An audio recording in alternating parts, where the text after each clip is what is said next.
మేషరాశి వారు ఈ వారం తాము చేపట్టే కార్యక్రమాల్లో పట్టుదలతో, ఓర్పుతో మీరు చేయవలసినటువంటి కార్యక్రమాలు నిర్వహిస్తూ ఉండండి.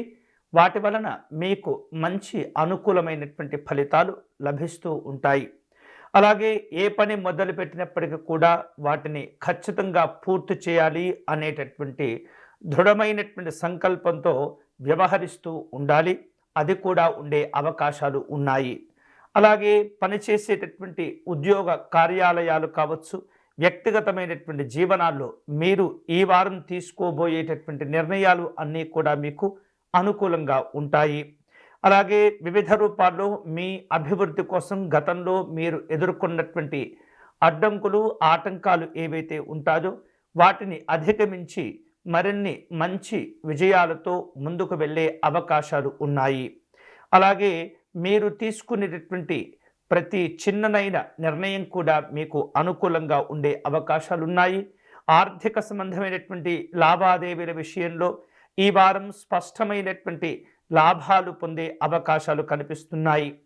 గతంలో మీరు ఇతరులకు ఇచ్చినటువంటి బాకీలు ఏవైతే ఉంటాయో వాటిని వసూలు చేసుకోవటం, వాటిని ఇతర రూపాల్లో మళ్ళీ మీరు పెట్టుబడులు పెట్టేటటువంటి ప్రయత్నాలు చేస్తుంటారు. ఆర్థిక సంబంధమైనటువంటి సానుకూలతలు ఈ వారం మీకు ధైర్యాన్ని పెంచబోతూ ఉన్నాయి. వ్యాపార రంగంలో మంచి ఒప్పందాలు కుదుర్చుకోగలుగుతారు. ఖర్చులు ఉన్నప్పటికీ కూడా ఆ చేసేటటువంటి ఖర్చులు ఏదో ఒక రకంగా మీకు ఉపయోగపడేటటువంటి అవకాశాలు ఉన్నాయి. ధనం విషయంలో అనవసరమైనటువంటి నిర్లక్ష్యాల రూపంలో వ్యవహరించకుండా మీ భవిష్యత్తుకు ఉపయోగపడేటటువంటి విధంగా ప్రణాళికల రూపంలో మీరు నిర్ణయాలు తీసుకునే ప్రయత్నం చేయండి. తద్వారా అవి మీకు చాలా అనుకూలంగా ఉపయోగపడతాయి. అంతేకాకుండా దూర ప్రాంతాల నుండి అనుకోనటువంటి అతిథులు వచ్చేటటువంటి సందర్భాలు కనిపిస్తున్నాయి.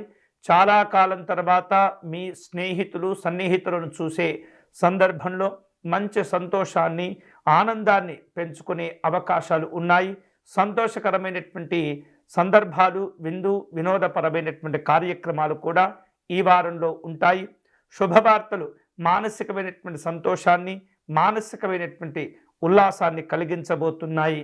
కుటుంబ సభ్యులను కలుసుకుంటారు.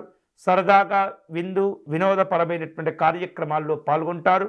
అందివచ్చిన అవకాశాలు సద్వినియోగం చేసుకొని మంచి విశేషమైనటువంటి లాభాలు పొందుతారు. ఈ వారం శుభకరమైనటువంటి ఫలితాలు పొందే క్రమంలో ఈ మేషరాశి వారు సుబ్రహ్మణ్య స్వామి వారిని ఆరాధించే ప్రయత్నం చేయండి.